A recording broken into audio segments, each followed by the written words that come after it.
So now that I have the core support back in, I did buy two brand new fenders for it, left and right.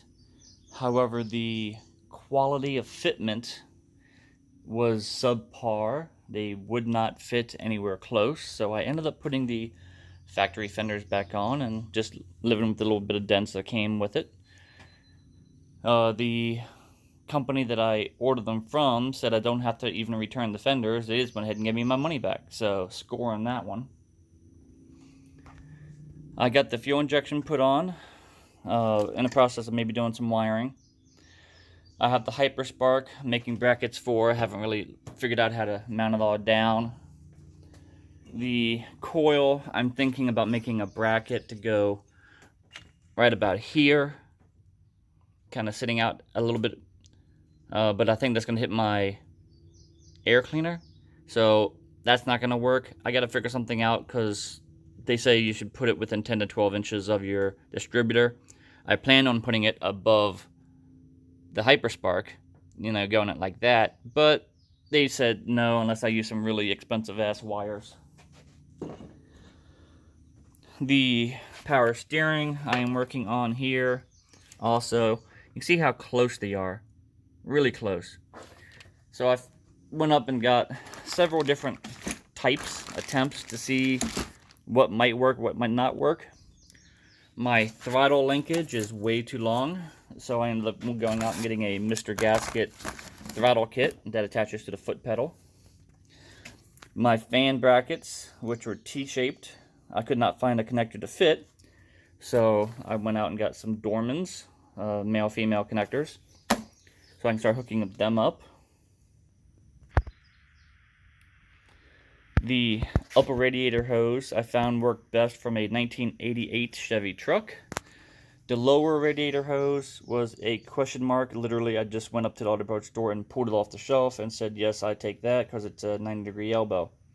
$33 for that hose. A little bit more than I wanted to spend. Like $7 for the upper hose. So one of the brackets I made up, took a whole bunch of leftover parts, kind of measured everything out to see where it's going to fit, and then welded it all together. So this back one's just flat L bracket, or flat stock, and I had welded a little nip on this so it'd go over to the carb.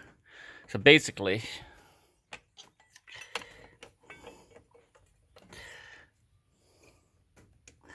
that was it there.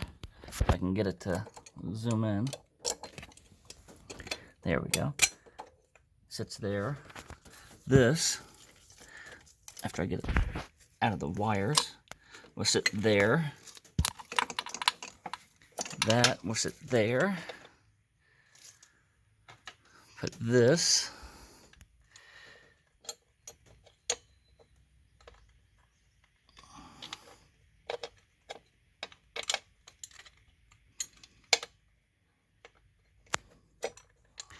I don't know if I can do it and hold the phone at the same time. Anyways, let me put this on and I'll show you what it looks like. So with the bracket on, my kick down can go on now through the back, and actually I am now in the process of custom wiring in my throttle cable, so I can cut that as needed, nice and short, to fit. So hopefully, if you're going to be doing one of these projects, you can do a little bit of fabrication work and make some of your own brackets, which saves a ton of money. I found it easier to remove the whole gas pedal to get to the collar at the top. It's better than working in cramped places, so you have to replace it anyways if you're going to be doing this project. I just made a real quick connector right there, right out of the firewall, right in. That's as short as you're going to be getting it.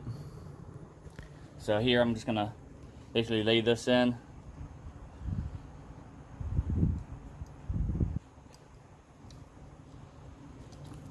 Connect it, of course it's backwards. But yeah, lay it in, connect it. There you go. And it's ready to put on.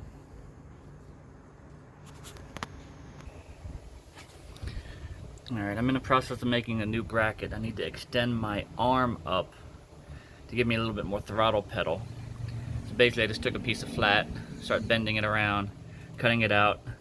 I'm going to try to figure out how to attach it here. Gotta put a hole in the middle. I see a little tiny hole over here that's not used for nothing.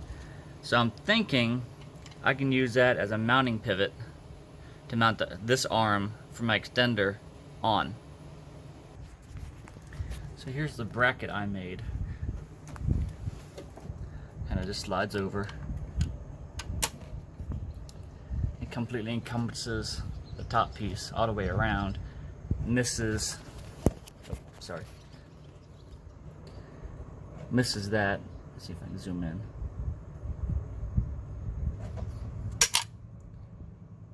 There we go. Misses that completely. The throttles can still play. And I can still have my Turbo 350 housing, where before, if you buy the factory one from Holley, it goes into the $700 fore plug, it goes into this one, but it blocks off your TH350. So I needed something that will work differently. So there we go.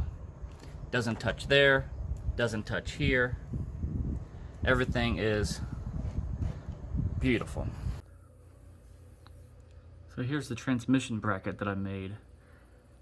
I used the same one that came on the S10, except I cut off the back edge.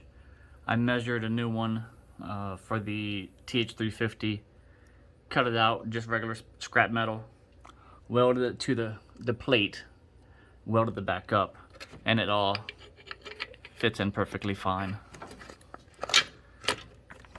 And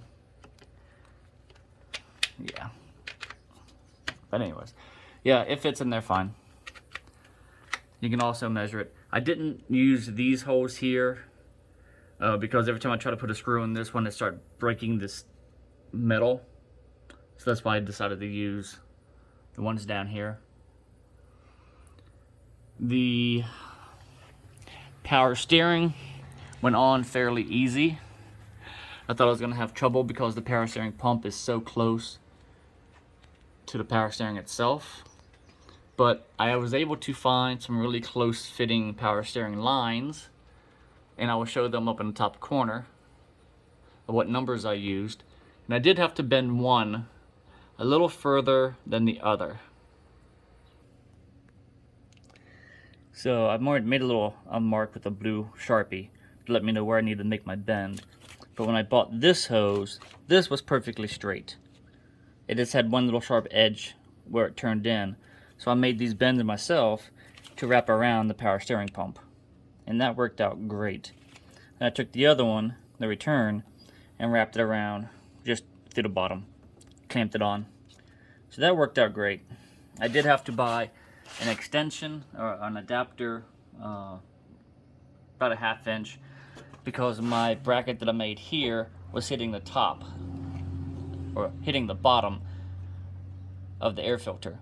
So with the adapter, it raised it up a 1/2 inch, gave me plenty of clearance.